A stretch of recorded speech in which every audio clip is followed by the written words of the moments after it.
Right. So this is the final game, I guess, for Final Classic 2024. Vampire Knight took a lot out of me, but hopefully I can just get the clear on this. But this House of the Dead 3.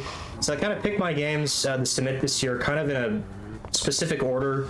House of the Dead 2, then Vampire Knight, and then House of the Dead 3, because that's when they were released chronologically in the arcades. House of the Dead 3 has a lot of the Vampire Knight influence. The boss cancel gauge, which you saw.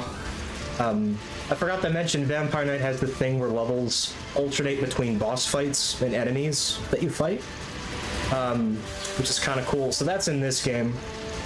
Chronologically, this is the last game in the House of the Dead series, taking place in 2019. So, in terms of the story, a lot's changed. House of the Dead 4 and Scarlet Dawn are both prequels, which is a little bit confusing. But we'll get started here. This game was on the Sega Chihiro arcade board, which is based on the Xbox. It used these cool shotgun controllers. And I'm playing a modded version of the PC port, which tries to make it play like the arcade version. It has a proper attract mode with the text. It changes the reload speeds and stuff like that. But yeah, without further ado, let's just get started with House of the Dead 3 and close this coin-out classic. This is far from my favorite House of the Dead. I think it's okay, but it'd be an interesting game to show off regardless. So without further ado, we're gonna get started here in 3, 2, 1, go. Oops. Extra start button hit. Alright, so this game starts off with a prologue. This game is a lot more story-based. So, run! We start off with a prologue. So, in the year 2019, the world is reduced to a wasteland because of these creature incidents. So Thomas Rogan, who we saw at the ending of House of the Dead 2, who's a protagonist of the first game, he returns here, and he's in the EFI research facility here, which is tied to the incidents that have happened, the source. We're running out of time. And then player 2 is Dan Taylor, and no one knows in the House of the Dead community if he's canonically related to James and Ryan Taylor, because the guidebooks never actually say. We can't let everyone's death be in vain. But we're back to the kind of standard House of the Dead fare compared to the manic gameplay of Vampire Knight. You have the 6 shots. So in the arcade you had shotguns, and they never worked right, but you pumped them to reload, which was pretty satisfying. And they were quite heavy as well. Stay out of my way. Using a button to reload is not quite the same as pumping with the shotgun, but what can they do with this? So this is the first chapter, prologue chapter. There's not much going on, and it's kind of another introductory level. How many of these things are there? So we fight through here and reach this chamber. We found one. Damn. Oops. The raid is botched.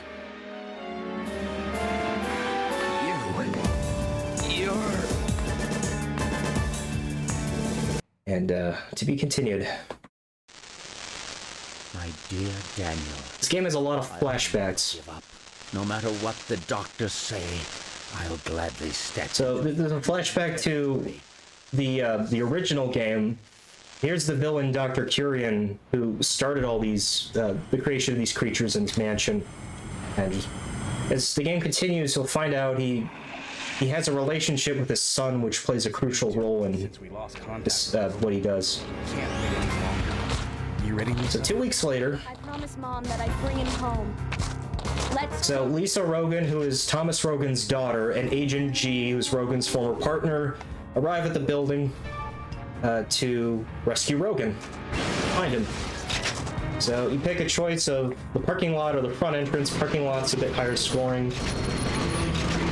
We'll talk a bit about the scoring in this game. It's so weird. They kind of fight through here. So first of all, these sandbags on the lower left you can actually shoot, and they're worth points. And I have no idea why. There's only 2 sandbags in the whole game. Gun misfired there. That's okay. It sometimes happens. There's 2 sandbags in this whole first level that you can actually shoot repeatedly for points. But yeah, kind of the same style where you're shooting shotting enemies with points, but the scoring system's a bit weird. So this game is kind of based on time. The fastest you kill enemies, the better awards you get. So you kind of saw some of that there. Excellent. Good is a bit slower. Faster is even slower than that. If you kill 2 enemies in a one shot, you get a dual shot. So there's a few awards that you get based on the speed and how proficient you are with aiming. There's our boss, which interrupts the stage, and this has the Vampire Knight influence, where you have stages alternating between boss fights and regular enemy encounters, so the boss doesn't always appear at the end of the stage, so it's an interesting twist. And here's Death. The weak point is its head. Let's keep going. So the scoring system's a bit weird because of how the point values work out. It's actually best, I believe, to actually shoot enemies below the head, like in the legs, because you get more shots on them, and because of how the point values work out, you actually just get more score. Also, in terms of fighting bosses, you can kind of hit them for chip damage in their legs, which lowers their health less, but you get more points per shot. So you get more shots, more points total. This is kind of weird. The scoring system in this game is kind of broken. We don't know when he'll show up. And the high-scoring players will, like, take damage on bosses on purpose and lose lives purposefully so that they can just whittle more chip damage and get extra points on the bosses. I don't find it particularly fun of a strategy, so I'm not going to really try it like crazy here, but there's a twin shot right there. That's kind of how this game rolls. Well, certainly is persistent. So this Death kind of chases after you, this giant security guard guy.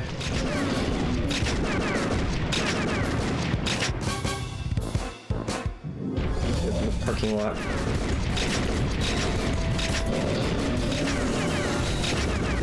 And that's chapter 1. Jeez, there. Lisa, slide under it.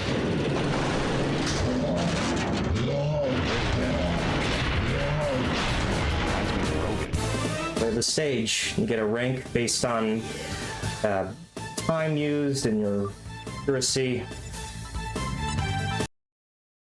You all right, Lisa? And if you get a high enough rank, you get a life up. S ranks are worth 2 lives. And I don't really care too much about order. There's actually, I may not get it. There's a particular ending I'd like to show off, but we'll see what happens. But the order in which you play these next 3 levels kind of determines the ending you get. Skin of teeth. What do you think you're But you get 3 more levels.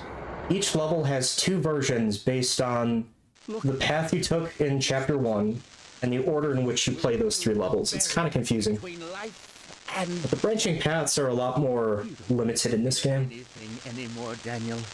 Not even death. So you get more flashbacks from Dr. Curie in here. Lisa, wait. Unauthorized personnel detection. This isn't Security good. systems active. Priority level this 3 way. area. Alright, so here's the Information Systems Department level. You fight Death again. The same weak point as before.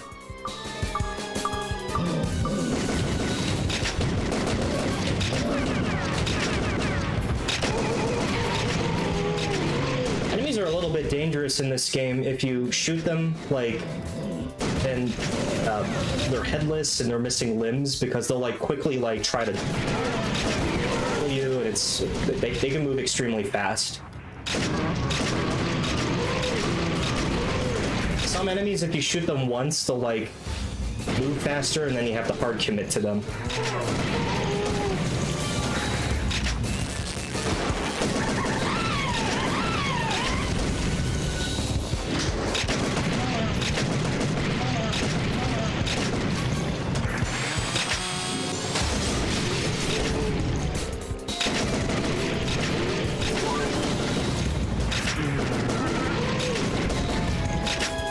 back through this giant research building. Looks like we got away.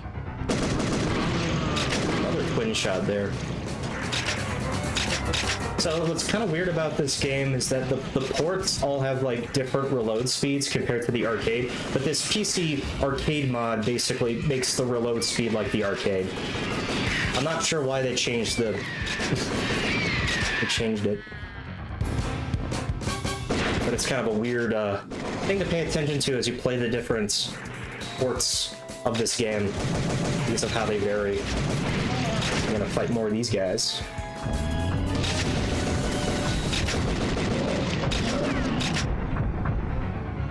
Go from here.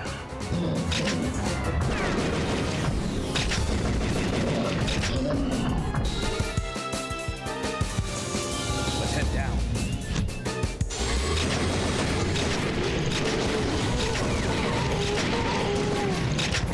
All right. You just don't give up, do ya?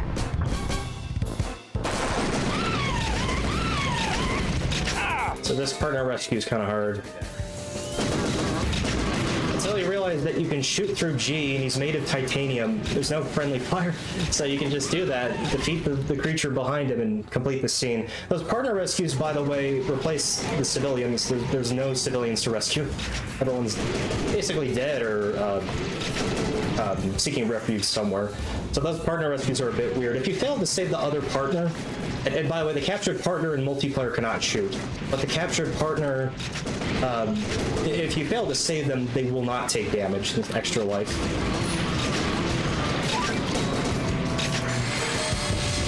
The completion of them is kind of important for score and some other stuff, so. There again.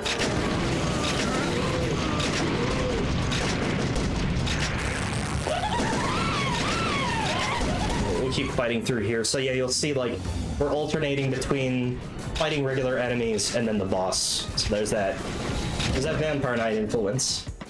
So yeah, Vampire Knight was kind of a historically important game in the House of the Dead series for this game.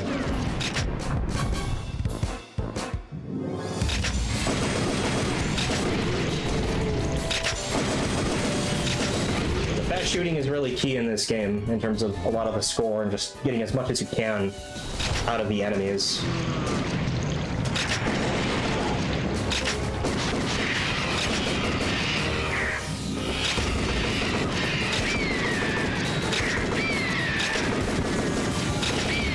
This game's had kind of an interesting development history, like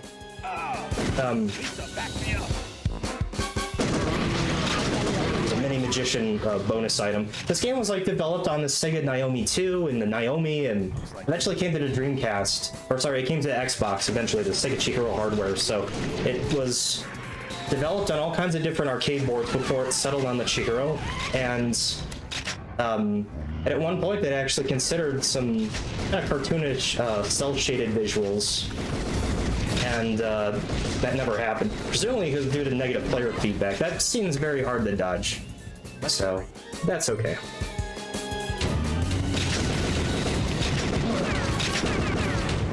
But here's the final part of death. Back off already. Just kind of chasing after you.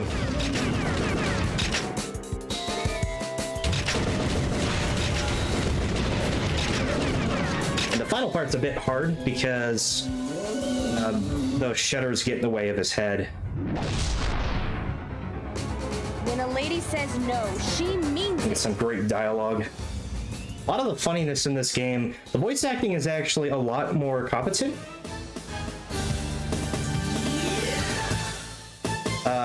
In this game, and a lot more story-based, which is kind of interesting. That was close. All right, so. All right, I'm trying to get a specific ending. We'll see if I get it. I may not have had the order right. should have reacted faster. It's all good if I don't get it. You're being awfully honest, aren't you? I was kind of checking the House of the Dead wiki for it. How come I'm so stubborn in front of my dad? But this level has an Easter egg that harkens... 2 Easter eggs that harken back to House of the Dead 1 and 2. Have I We got another flashback of first. human morality? Most of my researchers have left me.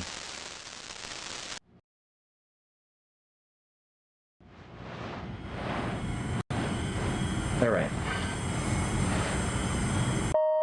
G, what happened to the world? Get more lore here. The 1998 Curian Mansion case happened, I suppose. The project was a threat to humanity itself. Your father and I put a stop to it, though. So the voice acting in this game is arguably much more competent than the first two games, no contest. There's one or at least one significant voice actor who was attached to this game. So there's the Dr. Curian portrait on the right, and the picture of the Emperor on the left, which is like a low-quality texture.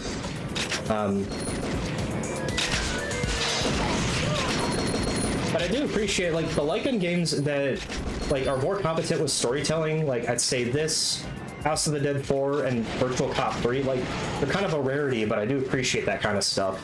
Let's go down. Some Z fighting elevator button for the win.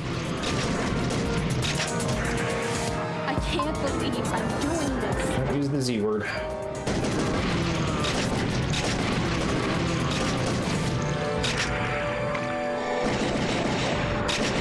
Or these crawling guys. Ah! Lisa, back me up! That cargo rescue is really hard to get, but we got it. Fun fact, this creature right here he only appears in this area. His name is the Meat Man. That guy who was rushing me, the bald guy. He is actually based on someone who won a costume contest. I think like 2003 or whatever this game came out. Sega held a costume contest, and the winner got to be a creature in this game. So that guy, that one single weird creature, that's the Meat Man. That's the winner. A really interesting bit of trivia. The series has a lot of really obscure trivia and stuff that most people don't know about. And that stuff needs to be documented. It's just so cool. That's what I like about this series. It's just there's one of the reasons why there's a lot of interesting stuff about it. Out of my way! All right. Save G again. Again, because there's no friendly fire, that makes it really helpful.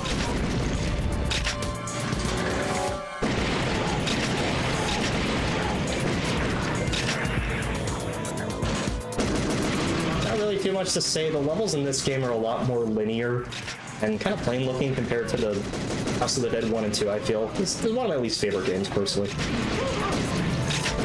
think all the House of the Dead arcade games are fun, but like this definitely ranks one of my least favorite ones, but like the story, I think definitely is the highlight for me. There's more point items here.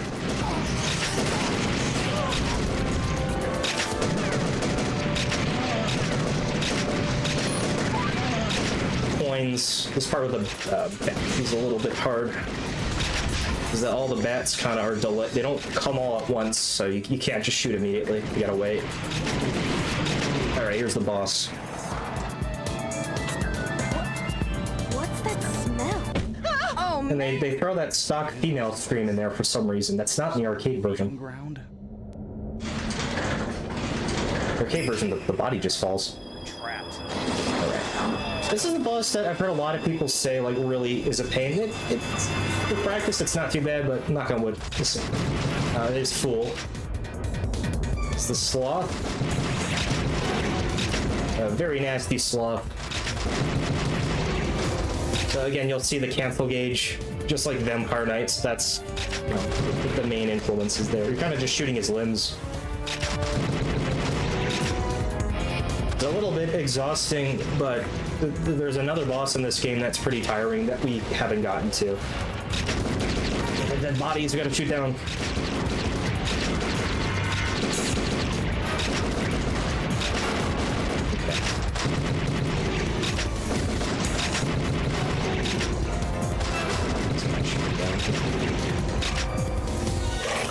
And he starts moving a lot faster.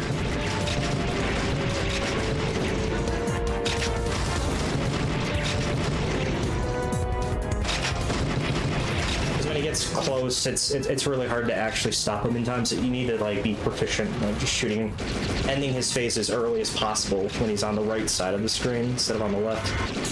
Otherwise, you're just not going to have enough time. All right, and here's the final phase. So this is where the scoring exploit comes into play. Player's ignoring his weak point, which does a lot of damage, and just shoot his body. But I don't really really find it that interesting of a strategy, but you get the idea. This game has a weird scoring system. So that's full. Had enough yet? And of course, per House of the Dead tradition, there has to be some one-liner after beating the boss. S rank. So I could have taken damage on purpose to leech more points out of the boss, and I would have gotten those lives back. I don't feel like it, man. I'm tired. And this has been a great marathon. I just want to give a shout out to everyone who's run and shut off these arcade games. You know, I appreciate the passion, and that's the kind of stuff I think that helps keep arcade games alive. So I found it. Super happy to be here and help conclude the event. The future. Another flashback. The magician and the wheel of. So unfortunately, Dr. Curian goes mad at trying to cure his terminally ill son, and we find out that is what really triggered the first game to happen, among other factors that are hinted at or not explained. My father always put work ahead of his family.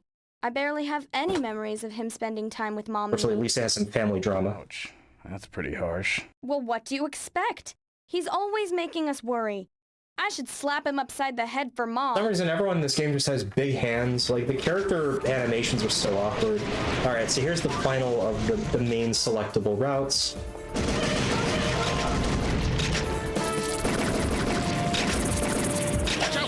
Probably the most annoying of the bosses. We'll see how it goes. Got these tentacles here.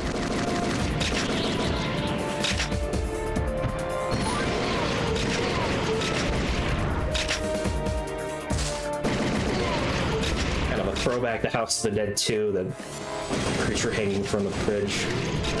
So yeah, I think what kind of disappointed people about this game was just how linear the stages are. So you kind of see it was, you just pick the one of the two versions of the level and that's it. And then the level itself is linear.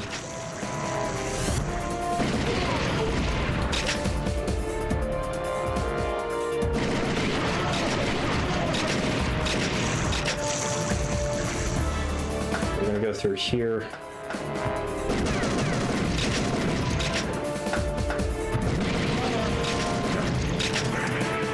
So if you take different routes, you're going like either forward or backward through the level. It's kind of hard to explain. Lisa, back me up.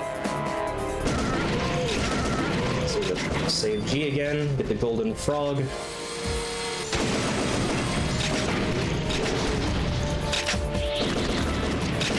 And these tentacles. Where they're coming from, we'll find out very soon.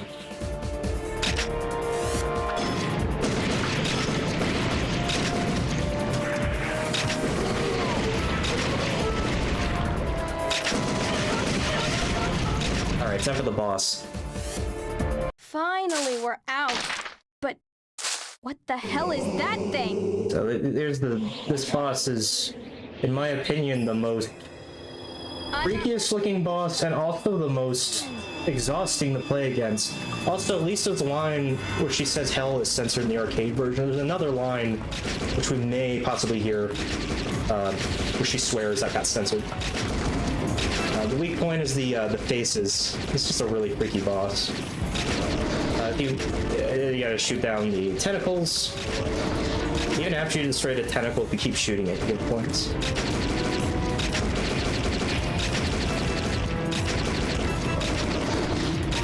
This is a boss. As we continue, it definitely becomes a lot more focused on rapid fire. So we got these tentacles.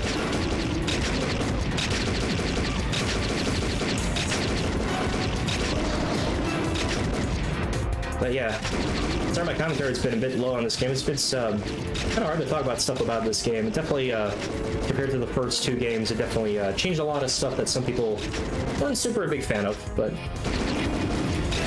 think in terms of the story, it's still fun. So this phase is, so either the head in the flower will either shoot stuff in the air, or it'll try to come at you and bite you, or spit the spores in your face.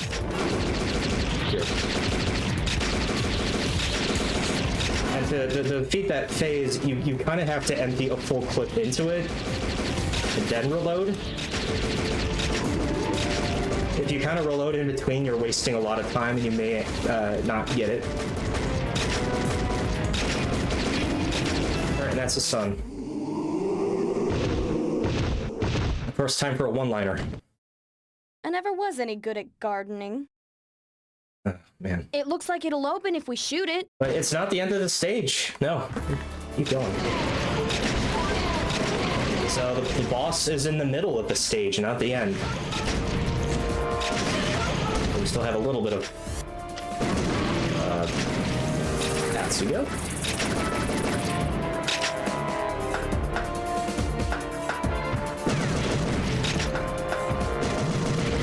Fortunately, if you don't like kill those guys when they're throwing the projectiles, when the camera pans to show them again, the time it takes to the timer resets to kill them, so you can get the excellent bonuses. Okay, and that is the last of those partner rescues that we successfully completed, which is gonna be important later. That's the stage. Pretty clean stage.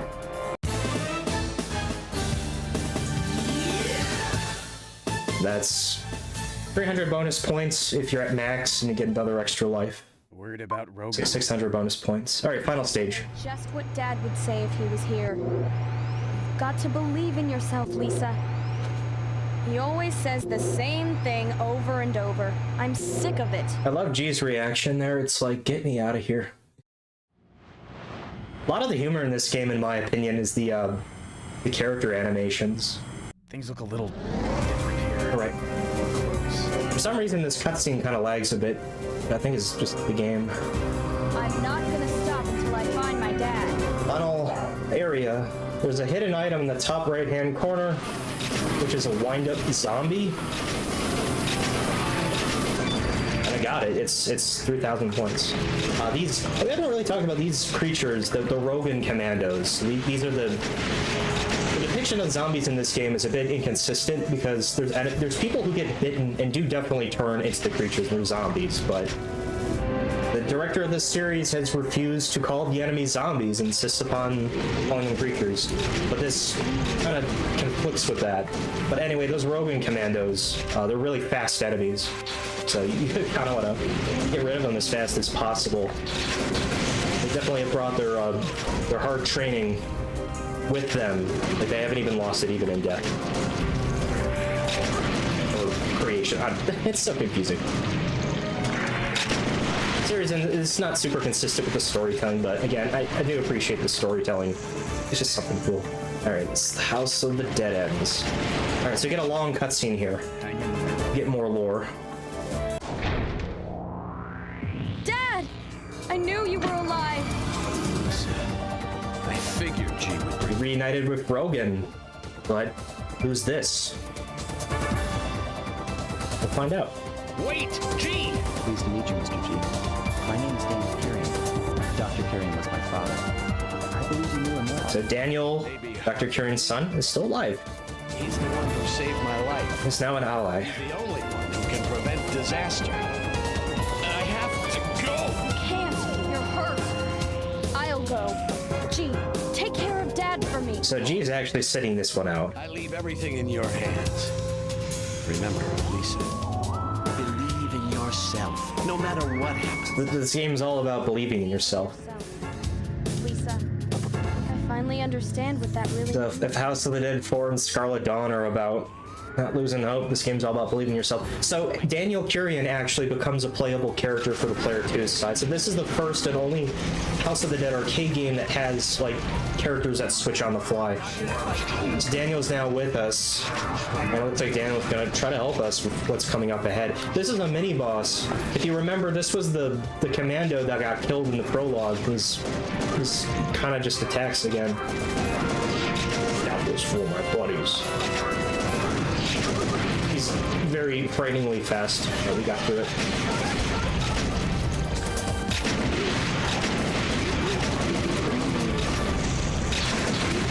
I like this creature in the back. He kind of falls on his butt and then slowly gets back up. Okay. It's up the level. The twin shot opportunity there, which I didn't get. That's fine. All right. Life up there. So that would be the only life up in this stage normally. But we got all the partner rescues, so bonus room time.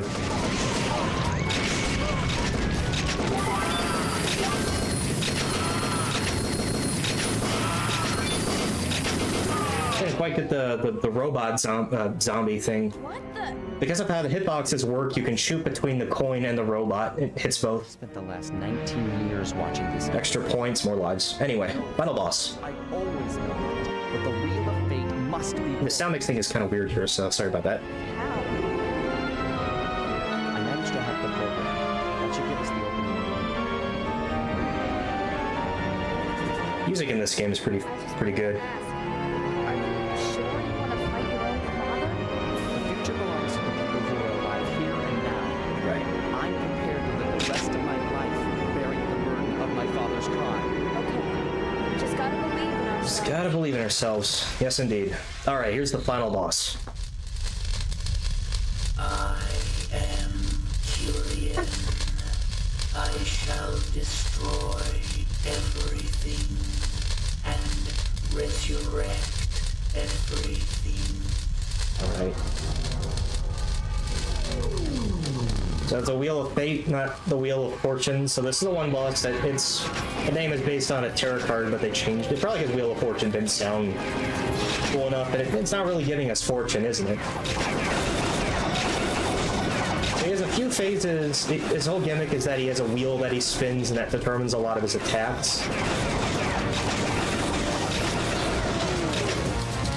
It's a bit cool as you whittle down his health, the TV screens behind him start getting more static and malfunction. You can do some chip damage here. So he's got a few attacks, roughly 3 phases. This is like the first main phase. Routes around here. Once you, like, when he does this attack, you finish one attack and he continues it again exactly where you left off, so you can get a rhythm going and whittle it down quickly.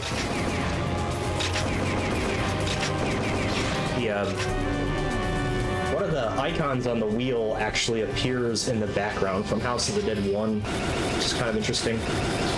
This is another example. There's some moments in this game where you just want to like empty a full clip before reloading. This is like one of those examples, this fight. There we go.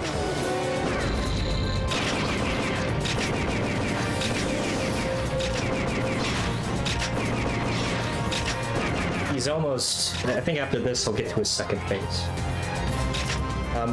This boss fight is also like where a lot of the scoring comes. We're going for high scores because I mentioned before how you can just sort of cherry tap the bosses just shooting their legs, which does the chip damage. So you can do that on Wheel of Fate. It results in just this fight dragging on for minutes. So this phase right here, when he's throwing these projectiles, I'll do it for one phase just to show you. You shoot the projectiles, and I do chip damage. It's whittling his health little by little, but I'm actually getting more points in doing so. And you do that for the entirety of his health bar. It's not super interesting. It adds a lot of length to the run. Also, kind of like Vampire Knight, where I mentioned there's like one part of the game where if you dilly-dally for too long, shooting projectiles repeatedly on an enemy, it whittles, the game will rank up and make the projectiles impossible to dodge and get hit. That will happen here. So if you continue shooting his legs like this to do the chip damage on the boss, eventually the game will rank up the difficulty and these projectiles will immediately hit you. Then the game ranks down and then you can just shoot them normally like this. So for score, you kind of have to go into this fight at max lives and then just do that. But we're not going to do it. We're not going to go for the score. We're just going to play this for a standard 1cc. And then here's the final phase of Wheel of Fate.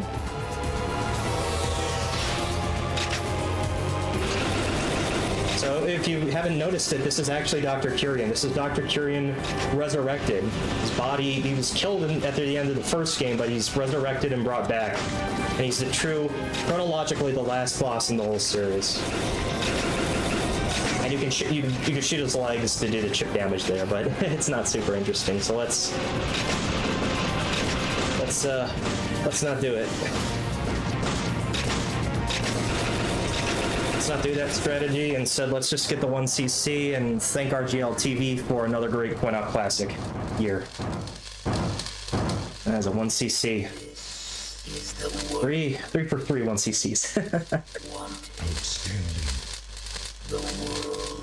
No damage fight too. That was really good. Even you must realize that, Daniel, you need me. This is our future. We'll handle it ourselves. You've got bigger problems to worry about. You're not my father!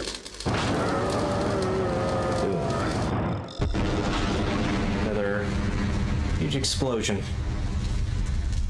And we did it. That is House of the Dead 3. I'm no longer bound by the past. I begin So walking Daniel in the future. Hey, let's go. was disgusted by his father's actions and decided to ally with the survivors. And I guess we're good for now, but the series is not even over. The director has mentioned that he wants to make more games. So we'll see what happens. But you get this nice little ending with the characters sort of hanging out. Some nice music that makes me nostalgic for the arcades where I used to play this game. But I appreciate everyone for the GGs. I forgot to mention it last year, but I have actually beaten the Twin Galaxies world record for House of the Dead 1. There was originally like 107,300. I got a 107,920 at Galloping Ghost like a few years ago or something. Wait a minute. It was a pretty fun day, and you can score higher than that, and some people already have, but like I love to improve my scores. I love the score chasing. This is the ending I wanted to get. This ending's great. Hey, Dad! Lisa, what's wrong? So you have to play the levels in a certain order. What? And you gotta get a 1cc, I believe. What's going on here?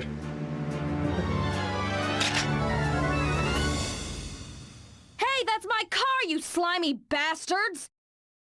Say your prayer. And that's it. That's the ending. There's some other endings, like you see Thornheart, who's a villain from House of the Dead 4 and Scarlet Dawn, who's set up to be the next big bad in the series. It's a good score, ass. There's an ending where Daniel turns into a creature. There's another one where he turns to the building and says he'll go back to it if humans go down the wrong path again. But to date, there has never been a sequel to the series that's taken place after House of the Dead 3. So it's kind of a cliffhanger. But I love this franchise, and I do genuinely hope we get more games in the series. There's a save feature for some reason, but okay. But anyway, that's it for me. I want to give a big shout out to RGLTV for having me again, and a huge shout out to all the people who ran and showed off games at this event. Really happy that people are super passionate about arcade games and are just showing it off. So I appreciate everyone for the support and the GGs. So in conclusion, hope everyone has a safe and happy holiday. Go support your local arcade, your barcade, or whatever. Arcades are awesome, and I want them to thrive. Go play light gun games; they're a lot of fun. And I hope to see everyone again next year. Until then, everyone have a happy holiday, and I will 1cc you later. I've been dying to say that, and I will say it. All right, take care, guys.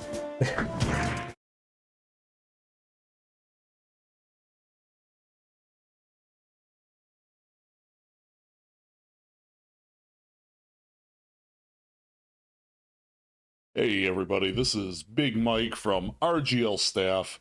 Wanted to give another thanks to all of our runners for this weekend and all of our viewers for hanging out, having a good time. Just want to let you know of a couple upcoming events we have that there is still time to sign up for or just show up and do. So go ahead and join our Discord for more information. But coming up next weekend on December 15th, we have the Wizard Tournament.